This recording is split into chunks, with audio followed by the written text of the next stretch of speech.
Dalawang magkaibang kwento ang meron sa atin ngayong umaga. Pero hindi ito nalalayo sa ministry ni Jesus. Una, makikita po natin na bumalik si Jesus sa kanyang sariling bayan sa Nazaret para mangaral. Pero imbes na siya ay mainit na tanggapin, he was rejected. Tinanggihan. Pero bago yung rejection na yan, namangha ang mga tao sa galing ng kanyang pangangaral at nang siya ay makilala, ay na-insulto sila. Sandali, ibang tao na. Di ba alam ng karpentero yan? Saan niya kaya nakuha yung kanyang tinuturo, yung talino niya? Yan yung mga observation ng mga tao kay Jesus that time. Ang mga tao sa loob ng sinagoga o bahay-sambahan ay nainsulto sa karunungan ng anak ng karpintero at nangangaral sa loob ng templo. Now, dahil sa insulto na yan, nakafocus lang sila sa kanilang na-discover. Si Jesus pala yan, na anak ng karpintero. Diba dito rin nakatira yung kanyang mga kapatid? Doon sila lang ang mga nakikinig kay Jesus. Nag-focus sila doon sa observation nila. Ay, sandali, si ano pala ito? So, na-miss nila yung very presence ni Jesus at yung very point kung bakit siya nagtuturo. Na-miss nila yun.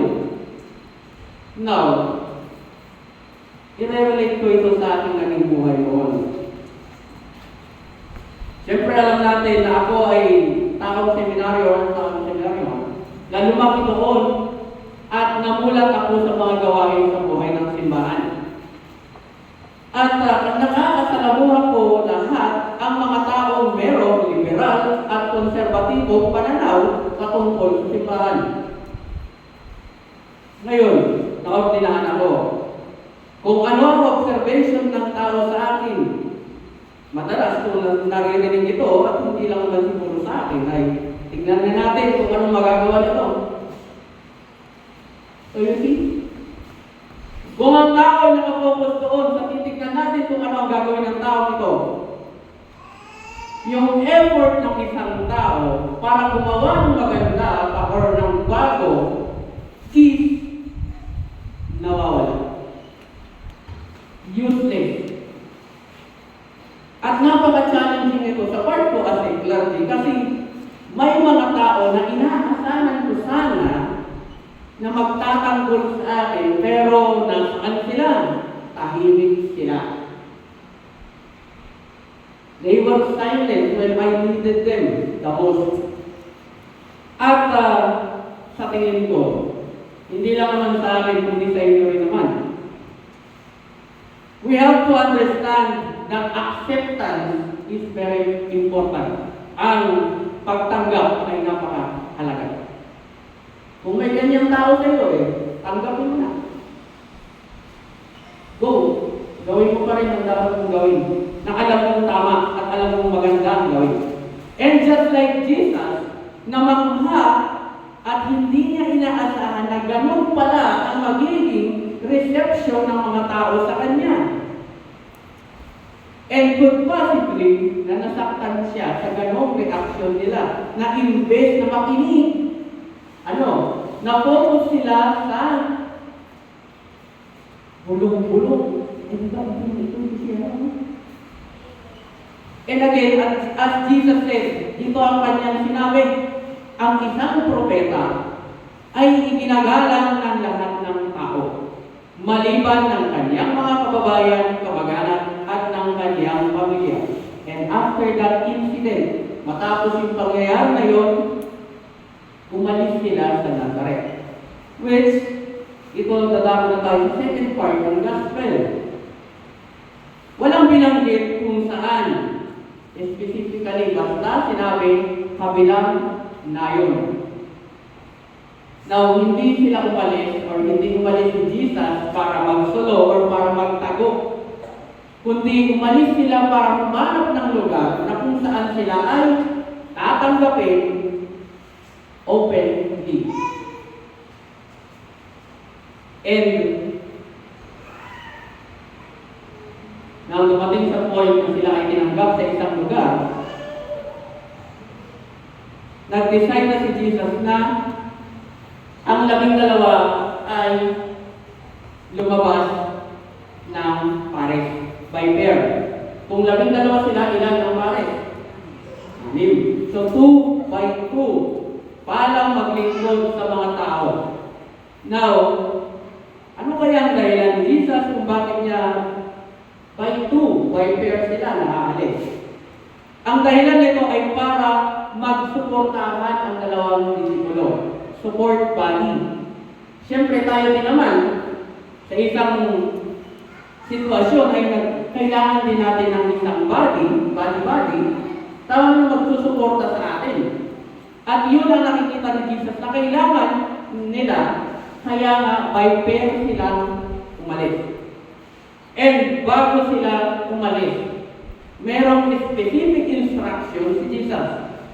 Huwag magdala ng kung ano, liban sa tungkod at siyempre ang sandalya.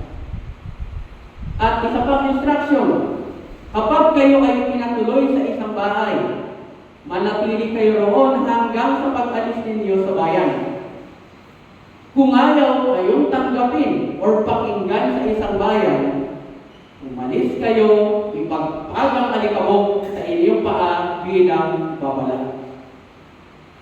Now, sa instructions ni Jesus na ito, kundi sa kanilang 12, hindi pa nila nakikita yung reason kung bakit sila by pair. Pero dito, nakikita na ni Jesus yung possible na pwedeng mangyari sa kanila when kapag sila ay nasa labas na nangangaral at nagtuturo ng magandang balita. At dito rin, makikita natin yung human side ni Jesus. Na hindi lang siya basta lang Diyos. Bakit? Paano makikita ang human side ni Jesus? Kasi, number 1, sa first part ng gospel, namangha. Na kapag sinabing namangha si Jesus sa kanilang reaksyon, it follows yung reaction niya mismo, yung naramdaman niya mismo sa pagtanggap ng mga tao sa kanya. That is, nasaktan din siya sa kanyang kababayan. And we can say, hindi naman okay, pero we can say na heartbroken din siya. Kasi hindi niya inaasahan na gano'n ang magiging pagtanggap niya sa kanya. Kaya nagbigay paalala si Jesus sa kanyang disciples, kung kayo ay tinanggihan, do not take it against yourself. Yes? Ayun, okay. Huwag ka na makipag-deal pa doon na ayaw niya, bakit or what? Sige, okay. Ayun na. Ulitin ko. Kung kayo ay tinanggihan, do not take it against yourself. Kasi when we take it against ourselves, ano na natin ang magiging susunod niyan sa atin? Either we become bitter or not. Tama, di ba? And for Jesus, ito rin ay para mapangalagaan natin ang ating sarili. How come, or paano mo magagawa ang isang bagay kung masama ang loob mo? Right? Imagine na natin, teacher, paano mo magagawa magturo ng maayos kung mayroon kang sama ng loob na dala-dala? Even sa students, paano mo magagawa ang isang bagay kung masama ang loob mo? Yan. So yan ang tinuturo sa atin ni Jesus, mas marami pa na makikita natin sa ating gospel ngayon. Kaya niya ito ginawa, by 2, by pair, katuwang, para hindi rin maramdaman ang sama ng loob na naramdaman ni Jesus mismo. It helps also, kaya dalawa ang isinugo ni Jesus. That is to serve as support body. Sabi ko ang support body. Abadi mo. Or katuwang. Hindi katulong ha, katuwang. Katuwang, talagang partner kayo. sa gagawin ninyo. Now, looking at the very example of Jesus, ano ang pagiging katuwang? You encourage each other, you pray for each other, you remind each other, and give help to each other. Brother, ano magagawa natin para pa-improve natin yung maganda itong mission natin? Right? And in one way or another, hindi lang naman si Jesus ang dumanas ng rejection, nor even tayo. Sige nga. Siguro kung bibilangin natin, sigurado marami sa atin, sabi, ay maraming beses na ako na rin dyan. Tinanggihan. Tama, di ba? Madami na. Ngayon, naranasan natin ma-reject mula mismo sa mga halagang tao sa atin, anong gagawin natin ngayon? Di ba masakit din? Ititigan ba natin ang mabuting ginagawa natin? Of course, hindi. Si Jesus hindi tumigil sa kanyang ministry, especially when he was rejected. Nakita niya pa na ito ang kanyang buwelo para sa kanilang ministry. Lalo-lalo na sa kanyang mga disciples.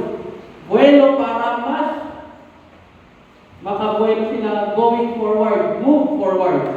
Kung saan sila tatanggapin at sinabi niya nga sa 12, kung hindi kayo tinanggap, ipagpag ang alikabok sa inyong mga paa bago kayo umalis. Now, ano ibig sabihin nito? Ang mensahe nito ay para sa ating lahat. Kung tinanggihan nila ang gawaing mabuti mo sa kapwa, ipagpag natin ang mga alikabok ng kabigoan sa ating mga paa.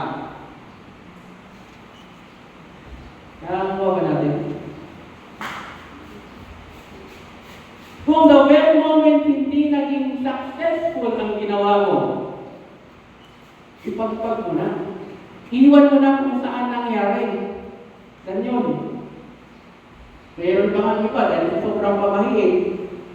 Hindi naman sa sobrang pamahiin, pero nang ginagawa nila ito, pag uwi pa ka sa bahay, naguhugas ng kamay, ng paa, naliligo pa. Diba? Ano natin? Meron ganun. And that is nothing wrong with that. Kasi alam mo sa sarili mo na tapos na yun. Ipagpag ang mga alikabok ng kabiguan sa ating mga paa. Ang pagtanggi, yung rejection from them, ay katibayan laban sa kanila. So huwag po tayong kukurong para magtago, kundi magpatuloy kung saan ang ating gawa at katauhan ay matatanggap. Okay, hindi ako okay dito, next. Move forward, hindi yung move backward. Gaya ni Jesus at ang kanyang mga disciples, rejection or hindi pagtanggap ay magdadala sa atin na magpatuloy na ipakita o ihayag ang pag-ibig ng Diyos sa lahat at sa buong nilikha. So whenever you are given opportunity to serve God and His church, go for it. Ginagawa natin ito as partners in Christ, not as partners by ourselves, as partners in Christ. At yun ang ating last film mamaya, called as partners in Christ service. Isang mapagpalang umaga po sa ating lahat. Sa ngalan ng mga anak at ng Espiritu Santo.